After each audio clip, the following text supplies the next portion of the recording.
नहीं आ रहा था। जब संख्या 2 लाख हुई तो पीएमओ से भी जवाब आने शुरू हुए, यानी कि वो बता रहे हैं क्या कर रहे हैं। आरबीआई से भी लेटर आए, आरबीआई से कॉल भी आ रही है। हमारी जो वित्त समिति की अध्यक्ष हैं सीए सुरभि श्रीवास्तव भारती जी, जो इसको लीड कर रही हैं, जो क्योंकि फाइनेंस से रिलेटेड मैटर है, तो अब सरकार जाग रही है। तो हमारा तो प्रयास ये है कि सरकार जागे, और जो मैंने कहा था पहले दिन ही कहा था कि सरकार एक ही चीज समझती है, संख्या बल। जिस दिन 1 करोड़ लोग हमारे साथ हो गए उस दिन सरकार ये बात मान लेगी कि हाँ ये समस्या गंभीर है, और फिर समाधान पर जो भी सरकार करना चाहे। हमने कहा है भाई, जो लोग दुनिया में रहे ही नहीं, एक्सपायर कर गए, उनका तो लोन माफ होना ही चाहिए। और अगर मान लीजिए जिनका लोन माफ नहीं हो सकता, उन्हें कम से कम 2 साल का समय दे दिया जाए।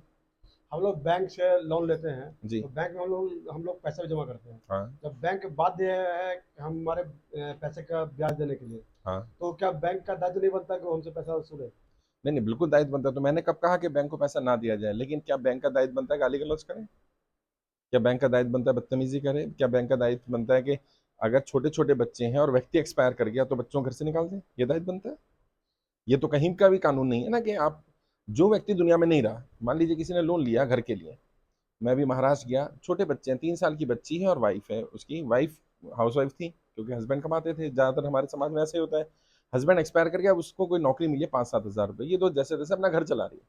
अब वो 35 हज़ार रुपये महीने की किस्त कहाँ से भर देगी घर की? वो बैंक जा रही है, रिक्वेस्ट कर रही है, बैंक सुन नहीं रहा, बैंक ने घर से निकाल दिया। ये अधिकार है बैंक का? अगर है तो बता दीजिए, फिर तो बात खत्म। हमने बैंक वालों से इस संबंध में बात किया था कि इस तरह का अभियान चल रहा है। हाँ। तो हमारे बैंक अधिकारी से एक बात हुआ था, और उन्होंने कहा कि मेरा नाम अपने छापिएगा, लेकिन मैं बता रहा हूँ कि हम लोग जब लोन देते हैं तो एक एग्रीमेंट करते हैं, उसके तहत हम लोग उसका इंश्योरेंस भी करवाते हैं। हाँ। तो अगर इस तरह का हादसा हो जाता है, जैसे आपने बताया कि वो डेथ कर गया, तो उस तरह का अगर हादसा हो जाता है, तो उस हालत में वो इंश्योरेंस कंपनी का दायित्व बनता है कि बैंक का पैसा लौटाए। बिल्कुल। तो ऐसे में बैंक वाले कैसे उसको बॉदर कर सकते हैं कि वो पैसा अगर लौटाए? अगर इंश्योरेंस बैंक ने ना कराया हो तो तो उसके लिए तो आरबीआई गाइडलाइंस है ना कि इंश्योर्ड होना चाहिए हर लोन। बिल्कुल। बैंक ने क्या किया? आपने घर लिया, आपका घर इंश्योर्ड कर दिया, आपको इंश्योर्ड नहीं करा। तो बैंक तो सिक्योर हो गया कि घर कोई आपदा आ जाए, तूफान आ जाए, कुछ आ जाए, घर गिर जाए, तो बैंक को पैसे मिल जाएंगे। इंश्योरेंस तो किया, इंश्योरेंस के नाम पे क्या कर दिया? मूर्ख बना दिया। इंश्योरेंस के पैसे आपसे लिए, व्यक्ति का इंश्योरेंस ना करके कर दिया प्रॉपर्टी का इंश्योरेंस। कई जगह पर क्या किया? एक्सीडेंटल इंश्योरेंस कर दिया। अब एक्सीडेंटल इंश्योरेंस का प्रीमियम कम जाता है, कंप्लीट इंश्योरेंस का ज्यादा जाता है। प्रीमियम ले लिया ज्यादा वाला, एक्सीडेंटल इंश्योरेंस कर दिया। नेचुरल डेथ है, क्या कोरोना में डेथ हुई, वो कहते हैं हम तो इसको कवर नहीं करेंगे क्योंकि एक्सीडेंट तो नहीं हुआ। कई जगह क्रिटिकल इलनेस एक्सीडेंट का इंश्योरेंस कर दिया। तो इसमें बहुत बड़ा एक झोल चल रहा है, क्योंकि बैंकों के ऊपर भी प्रेशर है। जो आप बैंक के स्टाफ की बात करो, उन्होंने मना किया कि नाम ना लिया जाए। अगर वो सच बोल रहे तो नाम क्यों नहीं लिया जाए?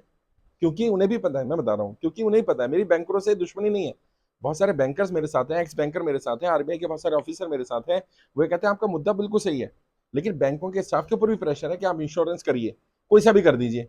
तो उसका क्रिटिकल इलनेस कर दिया, एक्सीडेंट में डेथ हुई, वो कहते हैं एक्सीडेंट तो खबर नहीं था इसमें। तो इसमें आप ये नहीं कर सकते हैं कि जो व्यक्ति या हम अगर है, हम्म। हम लोन ले रहे हैं, तो हमारे पास जानकारी का अभाव, हमारे पास जानकारी होनी चाहिए, जिसके वजह बाद जो हम उनसे अपने मतलब क्या बोलते हैं उसको, अपने योग्यता के लिए या अपने बारे में लड़ सके। देखिए ऐसा है, अवेयरनेस की तो कमी है, ये नो डाउट।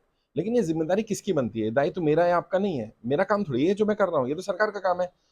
अवेयर कौन करे? आरबीआई अवेयर करे, सरकार अवेयर करे। बैंक लोन देते समय जो एग्रीमेंट साइन कराता है, एक बार वो एग्रीमेंट क्या हिंदी में पढ़ के नहीं समझाया जा सकता कि भैया इसमें ये लिखा हुआ है? बताया नहीं जाता। बाद में व्यक्ति जब दुनिया में नहीं रहता और बच्चे ढूंढते हैं उसकी प्रॉपर्टी का क्या हुआ क्या नहीं हुआ, तब पता चलता है देखो साइन कर रखे थे इसने तो। प्रॉपर्टी को लोन लेते हैं जब आप, मैं आपके ऑडियंस को भी बताना चाहता हूँ, इसका मतलब है कि आपने अपनी प्रॉपर्टी जब्ती करा दी है बैंक में। जब्ती का मतलब है कि अब आपकी नहीं, आप मालिक नहीं है, बैंक मालिक है उसका।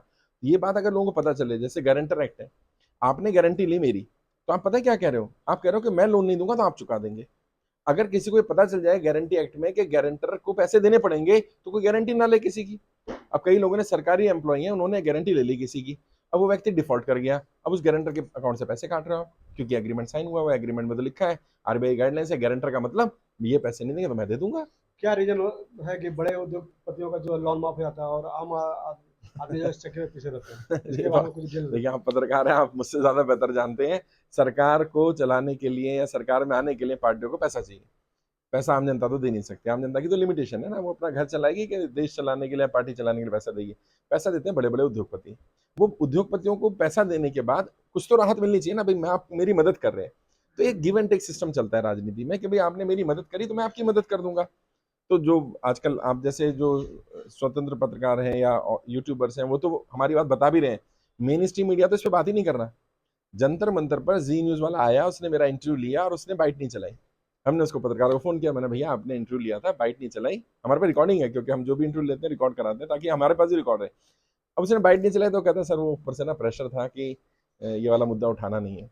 अभी आम तो मैं लोगों में पूरा जवाब देता हूँ। तो समस्या ये है कि बड़े उद्योगपति क्योंकि पैसा दे रहे हैं, फंड दे रहे हैं, तो सरकार में आने के बाद, सरकार बन जाने के बाद ऑब्वियस बात उनको राहत मिलेगी। डायरेक्ट राहत ना देके ये बोल दिया गया कि आपका लोन माफ कर दिया जाएगा या अंडर राइट कर दिया जाएगा, राइट ऑफ कर दिया जाएगा। आम लोगों में एक बात बहुत तेजी से फैलता है हम्म। कि गोदी मीडिया के बाद कितना सहमत आप इससे? देखिए मैं ऐसा नाम देने का तो मैं पक्षधर नहीं हूँ किसी को भी, क्योंकि हर इंस्टीट्यूशन में अच्छे और बुरे लोग हैं।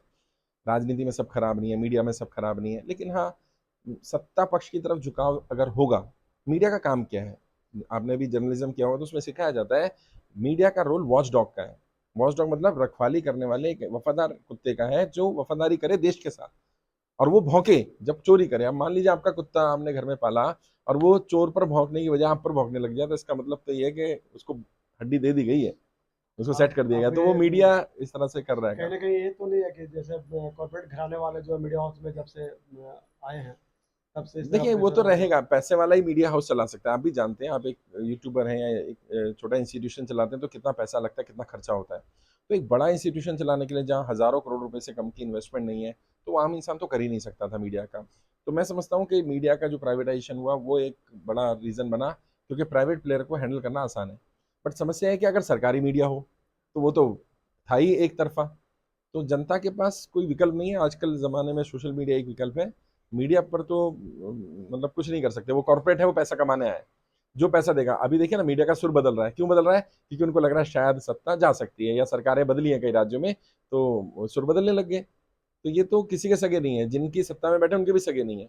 अब जो संख्या बल की बात आपने कुछ देर पहले की, क्या लगता है कितना प्रेशर हम लोग बना पाएंगे सरकार पे देखिए इसके 1 करोड़ माध्यम लोग हुए तो बहुत बड़ा प्रेशर हो जाएगा। वैसे तो 5 लाख, जो भी 4,75,000 लोग हैं, ये भी कोई कम संख्या नहीं है, क्योंकि 4,75,000 परिवार है, लगभग 5 लाख परिवार है।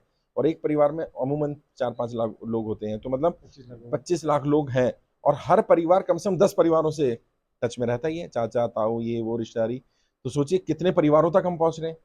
तो 2.5-3 करोड़ परिवार हैं ये एक्चुअल में, और ये बहुत बड़ा नंबर बन सकता है।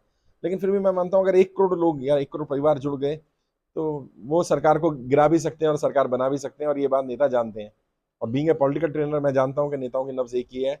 जैसे उन्हें लगा उनकी सत्ता जा रही है, जा सकती है, तुरंत वो इसको सुन लेंगे। कम से कम जो हमारी पहली मांग है वो तो मान ही लेंगे कि जो लोग दुनिया में नहीं रहे उनका लोन कम से कम माफ हो जाना चाहिए, या तो उनका इंश्योरेंस का बेनिफिट मिल जाए या उनका लोन माफ हो जाए। इसलिए आपने फिर से आपको एक बार फिर से स्वागत करूंगा लोकसभा में, और बहुत बहुत धन्यवाद आपने इतना बहुत समय बहुत दिया। शुक्रिया, आभार। आप भी और लोगों को, ऑडियंस को बताइए, और आपके ऑडियंस के माध्यम से भी कहूंगा ज्यादा लोग फॉर्म भरें। अभियान पूरी तरह निःशुल्क है, कहीं जाने की जरूरत नहीं। गूगल पे सर्च कर लें कर्ज मुक्त भारत अभियान, वहीं पर जानकारी आपको मिल जाएगी। धन्यवाद। बहुत बहुत शुक्रिया।